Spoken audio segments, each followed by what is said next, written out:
பாவத்தையிலும் பருவத்தில கொசாக்கா பார்த்தா பாவத்தையிலும் பருவத்தில கொசாக்கா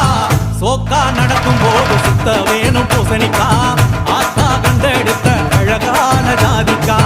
புளிப்பா புளியங்க அவ புடவ கட்டுன வெள்ளரிக்கா